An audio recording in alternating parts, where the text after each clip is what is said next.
ప్రమాణాదులకు భిన్న విషయం కలిగి ఉన్నందువల్ల మరి ఇంక వేరే ప్రమాణంతో దీనికి విరోధము లేదు. తత్వమసి వాక్య ప్రతిపాదనార్థము వేరు, ప్రత్యక్ష ప్రమాణాంతరాలతో ప్రతిపాదించే అర్థము వేరు. తత్వమసి మహావాక్యం ఏ అర్థాన్ని బోధిస్తుంది ఆ అర్థం వేరు. ప్రత్యక్షాది ప్రమాణాలు ఏ అర్థాన్ని బోధిస్తున్నాయి అది వేరు. తత్వమసి మహావాక్యమేమో పరోక్షంలో ఉన్న వస్తువును ఏకత్వాన్ని బోధిస్తుంది. ప్రత్యక్షాది ప్రమాణంలో ద్వైతపరకమైన వస్తువును దాని యొక్క వాస్తవిక అర్థాన్ని బోధిస్తుంది. కాబట్టి ఒక అర్థం ఒక రీతిగా ప్రత్యక్షాదులు మరి ఇంకొక రీతిగా ప్రతిపాదిస్తే ఏమవుతుంది, అక్కడ ప్రమాణాంతర విరోధం కలుగుతుంది. ప్రత్యక్షంలో నువ్వు ఒక రకంగా నువ్వు చెప్పావు, ఇంకొక రకంగా నువ్వు చెప్పావు అనుకోండి, అప్పుడు విరోధం వచ్చిందా లేదా?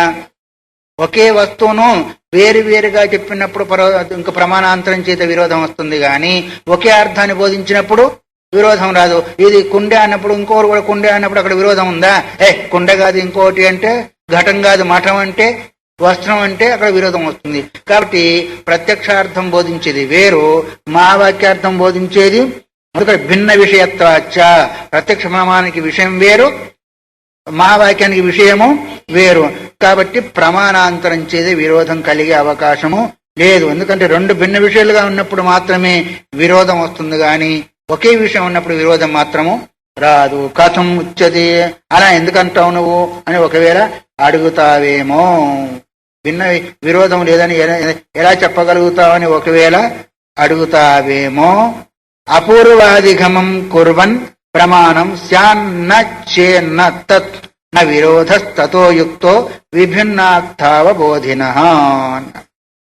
ఎట్లాగా తెలియకుండా ఉండే అర్థం అపూర్వాధిగమం కుర్వన్ అంటే తెలియని అర్థాన్ని తెలుపుతున్నదై తెలుస్తూ ఉంటే అది ప్రమాణం అంటారు కదా. తెలియని విషయాన్ని తెలియజేస్తే ఇది మైకు అని ఇది వరకు తెలియలేదు, ఇప్పుడు మైకు అని తెలియజేసింది కాబట్టి ఇది ప్రమాణము అని మనం చెప్తున్నాం.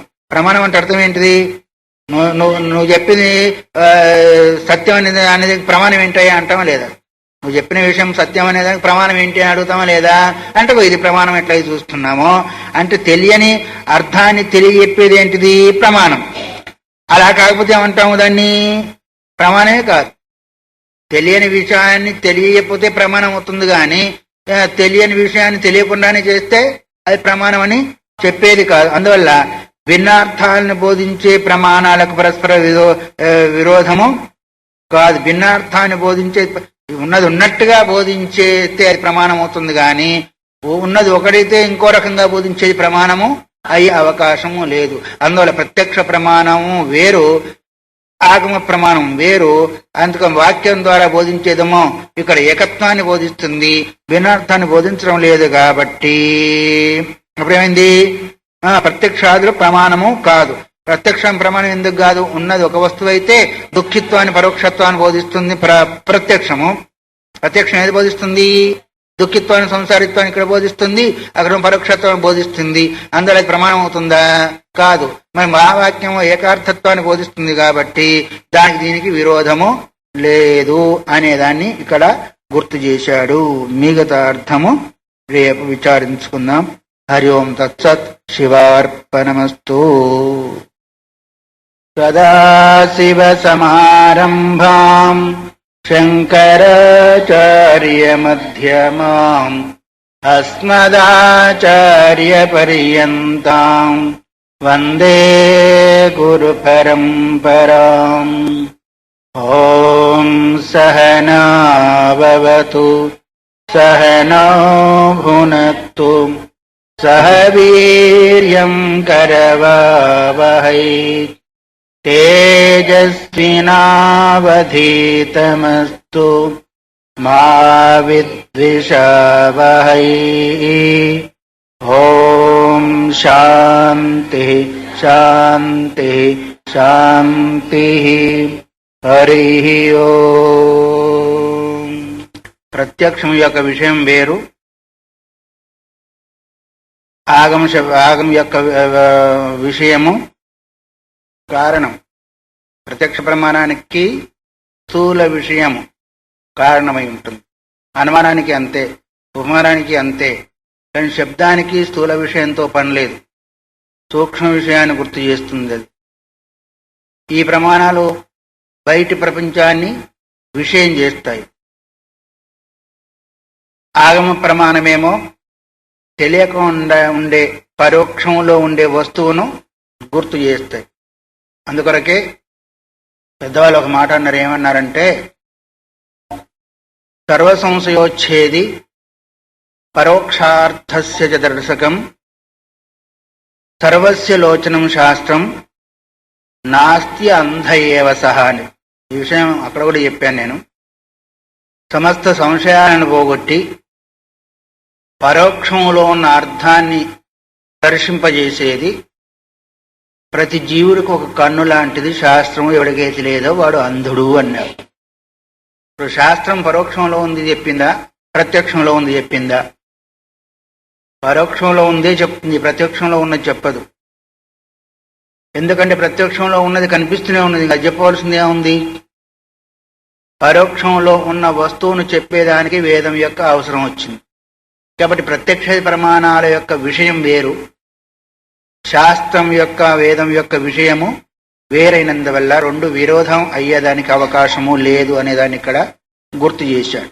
అప్పుడు ఎప్పుడు కూడా శాస్త్రం చెప్పింది అంటే పరోక్షంలో ఉన్న వస్తువును తెలియజేస్తుంది అనేది మనం గుర్తుపెట్టుకోవాలి. అందుకరికే శాస్త్రజ్ఞానం ఎప్పుడు కూడా పరోక్ష జ్ఞానమే కానీ అపరోక్ష జ్ఞానం కాదు. అందువలనే ఇక్కడేమన్నాడు? విరోధత్వాచ్చ భిన్న విషయత్వాచ్చ, భిన్న విషయాలైనందువల్ల ప్రమాణాంతర విరోధాన, దానికి ప్రమాణం వేరు దీనికి వేరు అయినందువల్ల కథముచ్చదే, ఎలాగా అంటావా, అది ఎందుకు భిన్న విషయం చెప్తావా? అపూర్వాదిగమం కుర్వన్ ప్రమాణం స్యాన్ న చేత్ న తత్ న విరోధో విరోధస్తతో యుక్తో విభిన్నార్థావబోధనో.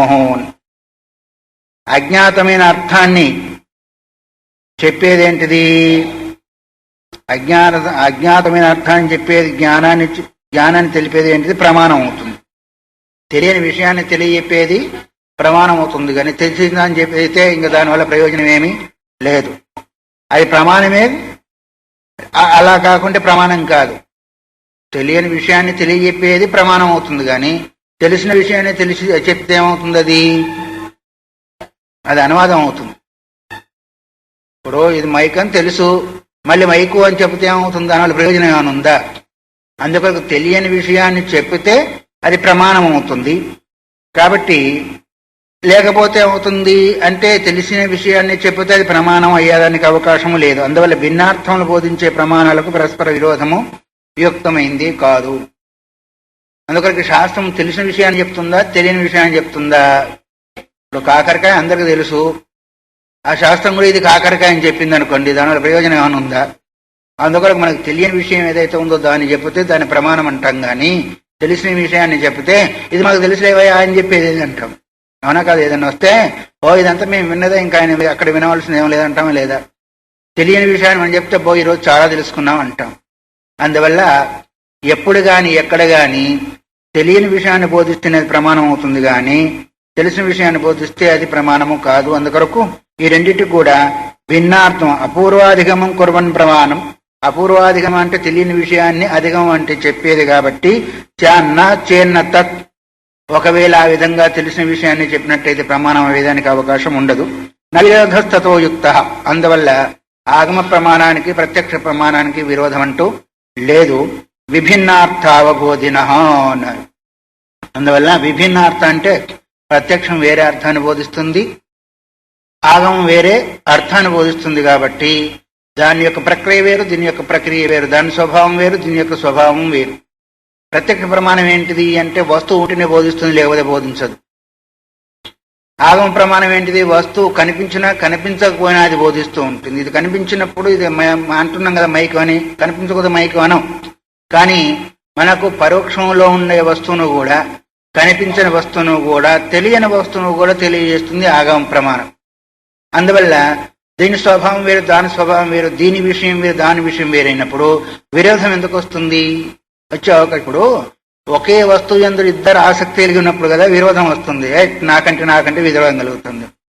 అందువల్ల అటువంటిప్పుడు మీ మీ విషయం మీ వస్తువు మీకే ఉంది, మీ వస్తువు మీకే ఉంది, విరోధం అవకాశం ఎట్లాగైతే లేదో లోకంలో, అలాగే ఇప్పుడు ప్రత్యక్షము అనుమానము ఉపమానం యొక్క విషయాలు కూడా వేరు వేరుగా ఉన్నాయి. అక్కడ కూడా విరోధం వచ్చేదానికి లేదు. ఎందుకు లేదంటే ప్రమాణానికో దగ్గరగా, ప్రత్యక్ష ప్రమాణానికి దగ్గరగా ఉండాలి. అర్థమైందా? వ్యవధానం లేకుండా ఉండాలి. మరి కంటిలో దోషం లేకుండా ఉండాలి, మరి అతి దూరం లేకుండా ఉండాలి, అతి దగ్గరగా లేకుండా ఉండాలి. ఇవన్నీ లేకుండా ఉంటే కానీ ప్రత్యక్ష ప్రమాణం అవుతుంది. అనుమాన ప్రమాణం లింగం ఉండాలి. లింగం అంటే అదే గుర్తు, పొగ కావచ్చు ఏదైనా కావచ్చు, దాన్ని గమకం అంటారు. లింగం అంటే తెలియని వస్తువుని తెలియజేసేది లింగం. అందువల్ల అగ్ని తెలియలేదు కాబట్టి పొగ, గమకము తెలియజేసేది కాబట్టి లింగం ఉండాలి దానికి. లింగం లేకపోతే అనుమాన ప్రమాణానికి ఆస్కారం లేదు. ఉపమానం అంటావా, దానికి సమానమైన సాదృశ్య వస్తువు కావాలి. అప్పుడే దీంతో సమానమైన వాడు అని మనం అవగాహన చేసుకుంటాం. రాముని వాళ్ళనే కృష్ణుడు ఎంత ముద్దుగా ఉన్నారంటాం కదా, అది సమానమైనగా వస్తువు ఉంటేనే మనం పోల్చుకుంటాం కానీ ఉపమానంగా. లేకపోతే చంద్రుని వారి గుండ్రంగా ఉంది, ఆహ్లాదంగా ఉంది అని ఎప్పుడు పోలుస్తాము? ఏదో కొంచెం సమానత్వం ఉండాలి. మరి ఇప్పుడు ఈ యొక్క ప్రమాణాలలో కూడా పరస్పరం భిన్నత్వం రావడం లేదు, విరోధం రావడం లేదు. ఇప్పుడు మరి వీటి విషయాలు వేరున్నందువల్ల భిన్నత్వం రావడం లేదు, విరోధము రావడం లేదు. ఇక అటువంటిప్పుడు శాస్త్రం చాలా దూరము, అది ఎక్కడో అపరోక్షంలో ఉన్న వస్తువు నీకు చెప్తుంది, పరోక్షంలో ఉన్న వస్తువు కూడా చెప్పదు. అందువల్ల ప్రత్యక్ష ప్రమాణము మరి ఆగమ ప్రమాణానికి విరోధం అంటే అది అయ్యేది కాదు అనే విషయాన్ని బోధించి, ఏమపి భిన్న విషయానం విరోధం భక్తి సో అత్రాపి విరోధం బ్రూయాతు. ఈ రకంగా అయినప్పటికీ ఎవడు భిన్న విషయమైన ప్రమాణాలకు కూడా విరోధం అని చెప్తుందో అటువంటి వాడు ఎటువంటి వాడు అంటే దీని ఎందు కూడా విరోధం చెప్పవలసి ఉంటుంది. ఎట్లాగా విభిన్న విషయమైనప్పటికీ ప్రమాణాలకు విరోధం ఉంది అని ఒకవేళ ఎవరైనా అన్నట్టయితే దీని కూడా విరోధం ఉంటుందని చెప్పుకోవచ్చు. లోకంలో ఎక్కడైనా కనిపిస్తే భిన్న విషయాలు కలిగిన ప్రమాణాలకు కూడా విరోధం ఉంటుందని ఎక్కడైనా మీకు కనిపిస్తే ఇక్కడ ఉంటుందని అనుకోండి. ఎక్కడ కనిపించకపోతే ఇక్కడ కూడా, ఎక్కడ కనిపించడం లేదు మిగతా ప్రమాణాల్లో కూడా, అందుకని ఎక్కడైనా ఉంటే ఇక్కడ ఉందనుకోండి, ఎక్కడ లేకపోతే ఇక్కడ కూడా లేదు అని తెలుసుకో. నాయం శబ్దశ్రుతో యస్మాదు రూపం పశ్యామి చక్షుష ఇది యద్వత్ తథైవాయం విరోధో అక్షజవాక్యయో అన్నాడు. ఎట్లాగే నాయం శబ్దశ్రుత యస్మాద్ రూపం పశ్యామి చక్షుష, కంటి చేత ఒక రూపాన్ని చూస్తున్నాం అనుకోండి, మరి చెవు చేత కంటి చేత రూపాన్ని మాత్రమే చూస్తున్నాం, కంటి చేత వినబడుతుందా? చెవు చేత శబ్దం వింటున్నాము, రూపం కనబడుతుందా? మరి అక్కడ విరోధం ఉందా? మరి ఏ రూపాన్ని చూసే ప్రమాణము కన్ను, శబ్దాన్ని వినే ప్రమాణము ఇది. ఆయా ఇంద్రియాలు ఒక్కొక్కదాన్ని చూపిస్తున్నాయి కానీ ఒకదానికి ఒకటి విరోధమే కనిపించడం లేదు. కనిపిస్తుందా? మరి ఇక్కడే కనిపించినప్పుడు ఇంకెక్కడో ఎక్కడ కనిపిస్తుంది?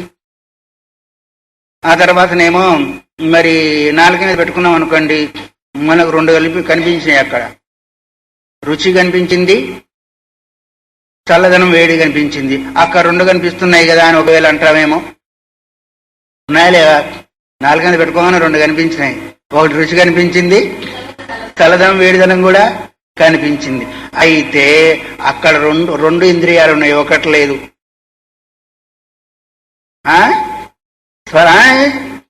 కన్నంటే ఏంటి? రుచి ఉన్న స్పర్శ వేడి కనిపిస్తుంది. కన్ను ఎక్కడ కనిపిస్తుంది? ఆ నాలుక దగ్గరనే రెండో ఇంద్రియాలు ఉన్నాయి, మీకు గుర్తురావు అవి, మాకు తెలుసు. ఒకటి స్పర్శేంద్రియం ఉంది, రెండోది రసనేంద్రియం ఉంది. స్పర్శేంద్రియమో వేడి చల్లదాన్ని గుర్తించింది. ఎందుకు? స్పర్శేంద్రియం సర్వశరీరవర్తి కదా, అది ఎక్కడ కొంచెం అంటుకున్నా కానీ కనిపిస్తుంది. అది రసనేంద్రియం ఎక్కడుంది? నాలుకంతా రసం లేదు, నాలుక చివరి భాగం మాత్రమే. ఏది జివ్వాగ్రవర్తి, నాసాగ్రవర్తి, ముక్కంతా వాసన చూడదు. ఈ ముక్కు చివరే. మనం ఏమైనా పెట్టుకుంటే ఇటు పెట్టుకుంటాం కానీ ఇక్కడ పెట్టుకోము.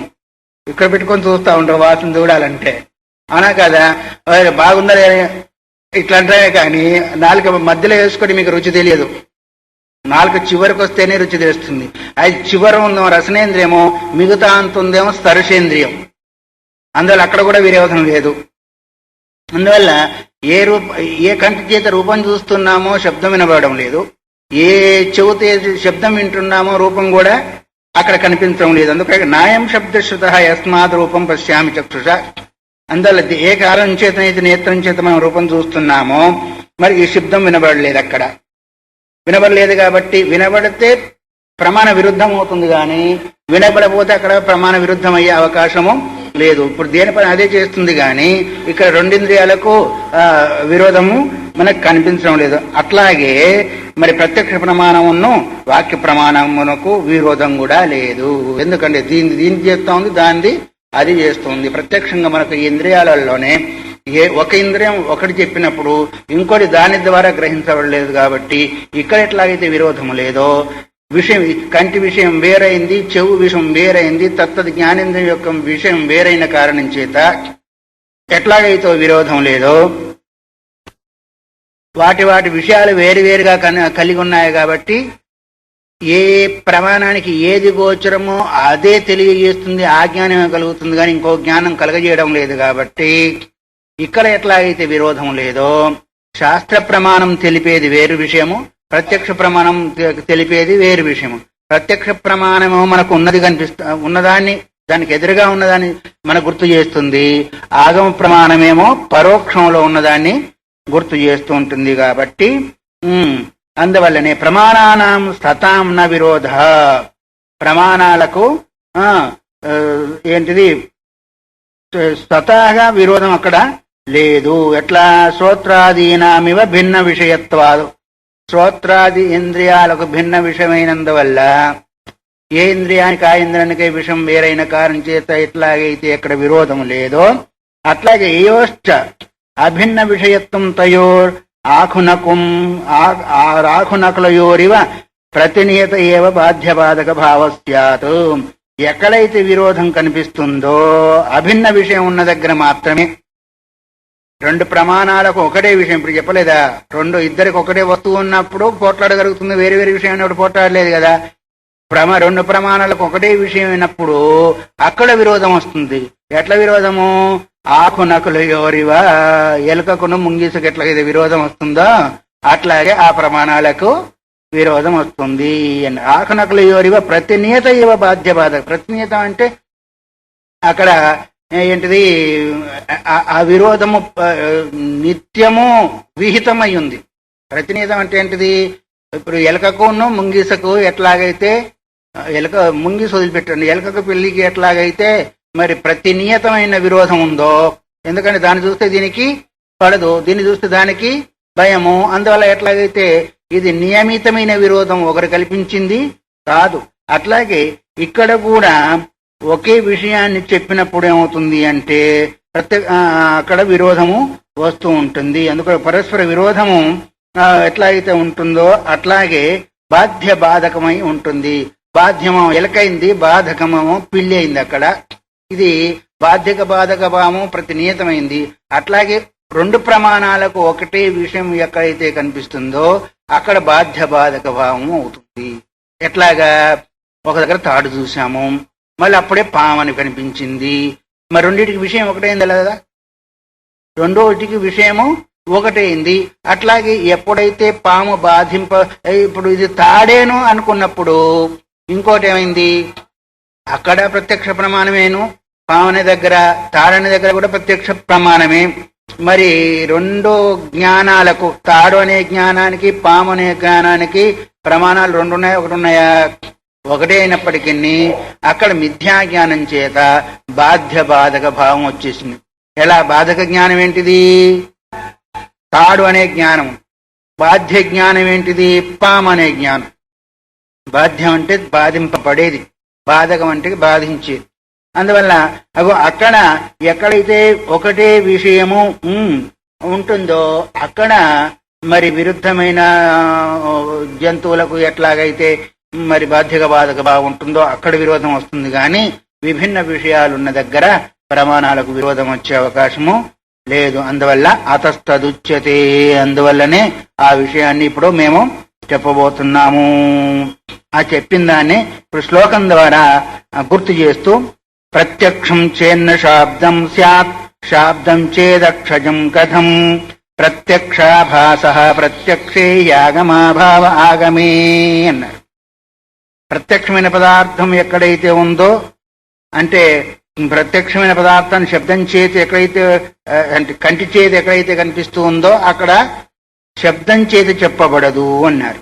ప్రత్యక్షం చేత్ అంటే కంటి ద్వారా చూసేది అయితే ఒకవేళ శాబ్దం నా స్యాత్ అంటే అది శబ్దం చేత చెప్పబడదు. కంటి చేత చూసేటప్పుడు ఇంకా శబ్దం చేత వినవలసిన అవసరం ఉంది అక్కడ లేదు.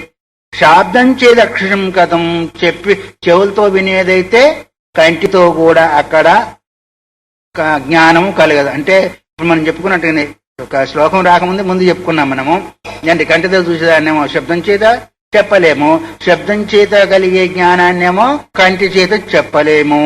అందువల్ల ప్రత్యక్షాభాస ప్రత్యక్షే ఆగమాభాస ఆగమే. ప్రత్యక్షం యొక్క ఆభాసము ప్రత్యక్షమందే ఉంటుంది, ఆగమాభాసము ఆగమందు మాత్రమే ఉంటుంది. అందులో ప్రత్యక్షాభాసం ఏంటిది? ప్రత్యక్షం అంగీపబడిన మరి ఒక ప్రత్యక్షము ప్రత్యక్షాభాసముగా ఉంటుంది. కానీ ప్రత్యక్షాన్ని అంగీకరించినప్పుడు ప్రత్యక్షాభాసం ఇంకో రకంగా ఉంటుంది, కానీ అదే ఆ రకంగా ఉండదు. ఎట్లాగా మనం తాటి ఎందు పాము అనుకున్నాం. ఒకటి తాడేమో ప్రత్యక్షము, పామేమో ప్రత్యక్షాభాసం గాని ప్రత్యక్షం కాదు.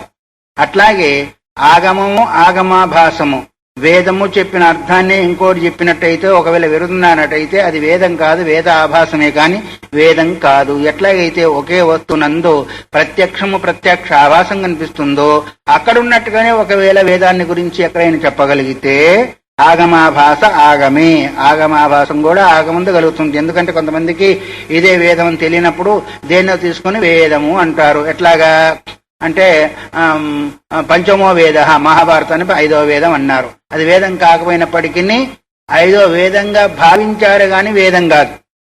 అట్లాగే పాము యందు తాడు కనిపించినప్పుడు ప్రత్యక్ష ఆభాసమే కానీ ప్రత్యక్షము కాదు. అక్కడ ఉంటే కదా కనిపించేదానికి. పాము కనిపించింది అనుకో, తాడు యందు ఉంటే కదా కనిపించేదానికి. కనిపించింది అన్నట్టయితే అక్కడ ఆభాసమే కాని వాస్తవికము కాదు. అర్థమవుతుంది ఆ విషయము. ఆ విధంగా అందువలన వీటిలో శుక్తి యందు ఒకవేళ ఏంటిది రజతం అనుకోండి. శుక్తి ఏంటిది? అక్కడ ప్రత్యక్షము, రజతము ప్రత్యేకాభాసము. కాబట్టి ప్రత్యక్షాభాసాన్ని ప్రత్యక్షం బాధించిందా లేదా? ఇప్పుడు ప్రత్యక్షాభాసాన్ని ప్రత్యక్షము బాధించింది. అందువల్ల అలాంటి తోడు ఒకే వస్తువు 2 ప్రమాణాలకు కారణమైనప్పుడు బాధ్యబాధక భావం ఉంటుంది. కానీ ఒక ప్రమాణానికి ఒకే వస్తువు అయినప్పుడు బాధ్యబాధక భావము అక్కడ ఉండదు. అందువల్ల వాక్యము వాక్యాభాసం కూడా. ఎందుకంటే కొన్ని వాక్యాలు వేదవాక్యాల మాదిరినే కనిపిస్తాయి కానీ అది వాస్తవికంగా వేదవాక్యము కాదు. అయితే వేదవాక్యం ద్వారా ప్రతిపాదింపబడే వస్తువు ఆభాస వాక్యం ద్వారా ఏదైతే ప్రతిపాదింపబడుతుందో దాన్ని బాధిస్తుంది అనేది ఇక్కడ కూడా ఉంటుంది. అక్కడ ఉన్నట్టే ఇక్కడ కూడా ఉంటుంది. కానీ ప్రత్యక్షానికి ఆగమానికి మాత్రం ఎప్పుడు విరోధం అనేది లేదు. అందువల్ల నచ ప్రతిజ్ఞ హేతు దృష్టాంత న్యాయ ఇహ సంభవతి శబ్దాదీనం ప్రత్యేకం ప్రమాణత్వాతు. ఇంకా ప్రత్యక్షం కాకపోతే ఇంకా అనుమానం ఒకవేళ బాధిస్తుందేమో అని అంటావేమో. అట్లాగే అనుమానం అంటే మరి అనుమాన ప్రమాణానికి ఏం కావాలా? మొట్టమొదటి ప్రతిజ్ఞ కావాలా, తర్వాత హేతువు కావాలా, తర్వాత దృష్టాంతము కావాలా. అది ఇక్కడ సంభవించదు. ప్రతిజ్ఞ అంటే అర్థమేమి? పర్వతో వన్యమాన్, అగో ఆ పర్వతము అగ్ని కలిగింది. ప్రతిజ్ఞ అన్నమాలదా? ఎందుకు? హేతువు కావాలి కదా. హేతు ఇచ్చారు. హేతు ఏంటిది? పొగ ఉన్నందువల్ల. దానికి దృష్టాంతం ఏంటిది? మా ఇల్లు మాదిరిగా. మహానసం అంటే ఏంటిది? ఇల్లు. ఇంట్లో పొగ ఉన్నందువల్ల అగ్ని ఉంది. అట్లాగే కొండ మీద పొగుంది కాబట్టి అగ్ని ఉంది. అక్కడ ప్రతిజ్ఞ ఏంటిది? పర్వతో వన్యమాన్. హేతు ఏంటిది? ధూమత్వాత్. మరి దృష్టాంతం ఏంటిది? మహానసవత్. అక్కడ ఎట్లాగైతే ఉన్నాయో మా వాక్యం ఉంది. ఇవన్నీ అవసరము లేదు. అనుమాన ప్రమాణం ద్వారా ఒకవేళ కూడా మరి వస్తుంది అంటే మరి ఆగమంలో ఈ ప్రతిజ్ఞ హేతు దృష్టాంత గల న్యాయము అనుమానం దీనియందు సంభవించదు అనే విషయాన్ని కూడా చెప్పారు. ప్రత్యక్షమే దూరమైనప్పుడు ప్రత్యక్షాన్ని ఆధారంగా చేసుకొని కదా అనుమాన ప్రమాణం ప్రసిద్ధమవుతుంది. ఎందుకంటే పొగ చూడందే మనకు అనుమాన ప్రమాణం రాదు. ఆ పొగకున్న అగ్నికి ఒకసారి ఎప్పుడో సంస్కారం కలిగి ఉండాలి. అది కూడా పొగున్న దగ్గరనే అగ్ని ఉంటుందని ఎప్పుడో ఒకటి మనం గ్రహించాలా. మరి ఇక్కడ కూడా ఆభాసం ఉంటుంది. ఒక్కొక్కసారి ఏం చేస్తామంటే గోవులు వస్తూ ఉంటే ధూళి అంతా కూడా పొగలాగానే పైకి లేస్తూ ఉంటుంది. అదేంటిది? దాన్ని హేత్వాభాసం అన్నారు. పొగ కాదు, పొగ అయితేనో హేతు అయ్యేది. పొగ మాదిరిగానే ఎప్పుడైతే ధూళి ఉంటుందో అక్కడ పొగ ఉంది, పోయి అగ్ని తీసుకొని రమ్మంటే ఎవరైనా పోతే అక్కడ అగ్ని దొరుకుతుందా? ఎందుకంటే అది పొగ అయితే కదా, దాన్ని హేత్వాభాసం అన్నారు. అట్లాగే ప్రత్యక్షము, ప్రత్యక్షాభాసము, ఆగమము, ఆగమాభాసము, హేతువు, హేత్వాభాసం జ్ఞానం చేత బాధింపబడుతుంది గాని ఆగమానికి ఉన్ను మరి ప్రత్యక్షానికి కావచ్చు. ఇంకా చెప్పాలి అంటే మరి అనుమానాది ప్రమాణాల ద్వారా కూడా బాధింపబడే అవకాశము లేదు. అందువల్లనే అతః దీన్ని మళ్ళీ ఇంకా తేల్చి చెబుతూ స్వమహిమ్నా ప్రమాణాన్ని కుర్వంతి అర్థావబోధనం ఇతరేతర సాచివ్యే ప్రామాణ్యం నేష్యతే స్వతః. ప్రమాణాలు ఆయా ప్రమాణము స్వమహిమ్న ప్రమాణాన్ని వాటి వాటి మహిమ చేతనే గొప్పతనం చేతనే ప్రమాణమై ఉంటుంది గాని ఇంకో దాన్ని ఆధారంగా చేసుకుని ప్రమాణమయ్యేది కాదు. ప్రమాణాలు తమ యొక్క సామర్థ్యం చేతనే అర్థజ్ఞానాన్ని కలిగజేస్తూ ఉంటాయి. కన్ను తన యొక్క సామర్థ్యం చేతనే రూపాన్ని కలిగజేస్తుంది గాని ఈ పక్కదానో ఆ పక్కదానో సహకారం తీసుకొని అది అర్థజ్ఞానాన్ని కలుగ చేయదు. అందుకొరకే ప్రమాణాలంతా కూడా తమ యొక్క సామర్థ్యం చేతనే అర్థజ్ఞానం కలిగజేస్తున్నాయి. పరస్పర సహాయం కలిగినప్పుడు ఏమవుతుంది? ప్రమాణం కలుగుతుంది అని అంగీకరించేదానికి అవకాశమే లేదు. ఆ వాక్యం ఆ విషయం చెప్తున్నాడు. సమహిమ్నా ప్రమాణాన్ని కుర్వంతి అర్థావబోధనం. తన యొక్క ప్రతి ప్రమాణం కూడా తన యొక్క గొప్పతనం చేతనే తన యొక్క బలం చేతనే అర్థం అంటే వస్తువుని అవగాహన చేస్తూ ఉంటాయి. ఇతరేతర సాచివ్య ప్రామాణ్యం నేష్యతే. రెండు కలుసుకొని ఒకదాన్ని గుర్తు చేస్తాయనేది మాత్రము అది ఒప్పుకోబడదు. అక్కడ రెండు పనులు ఉన్నాయి అన్నప్పుడు మేము చూసాం కదా అంటే అక్కడ పనులున్న ఏం చేసింది? పరోక్ష జ్ఞానాన్ని కలిగేసింది కానీ ప్రత్యక్ష జ్ఞానాన్ని కలిగజేయలేదు. కన్ను ఏం చేసింది? ప్రత్యక్ష జ్ఞానాన్ని కలిగజేసింది కదా. రెండు కలుసుకొని చేసినాయి, అక్కడ చేయలే. ఒకటేమో పరోక్ష జ్ఞానాన్ని బోధించి ఒకటేమో ప్రత్యక్ష జ్ఞానాన్ని బోధించింది. అట్లాగే ఇక్కడ కూడా ఒక్కొక్క ప్రమాణము తన యొక్క బలం చేత తన ద్వారా ఏ జ్ఞానం అయితే కలగాలో అది తన బలం చేతనే కలుగుతుంది కానీ ఇంకొక ప్రమాణాన్ని సహకారం తీసుకున్నందువల్ల కలిగేది కాదు. అక్కడ ఒప్పుకోబడదు. అందువల్లనే నచ దుఃఖ సుఖ దుఃఖాది సంబంధో అవగతి ఆత్మన ప్రత్యక్షాది ప్రమాణైర్గృహ్యతే ఏన విరోధ ప్రత్యక్షాది ప్రమాణైర్ ఉద్ఘాట్యతే. ఏంది? సుఖ దుఃఖాల యొక్క సంబంధము ప్రత్యక్షాది ప్రమాణాల చేత గ్రహింపబడుతుందా? అక్కడ లేదు. అనుభవం చేత గ్రహింపబడుతుందా? నచ సుఖ దుఃఖాది సంబంధ అవగతి ఆత్మన.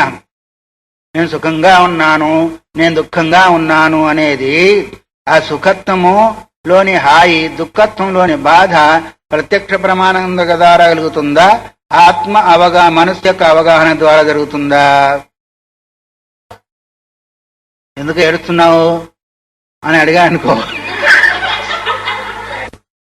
ఏం కనిపించింది? ఎందుకు ఏడుస్తున్నావు, ఎందుకు నవ్వుతున్నా అన్నప్పుడు ప్రత్యక్ష ప్రమాణానికి ఏం కనిపించింది? ఏడుపు ముఖము, నవ్వు ముఖము రెండే కనిపించినాయి కానీ లోపల ఉన్న బాధ ఆనందం తెలియలేదు కదా.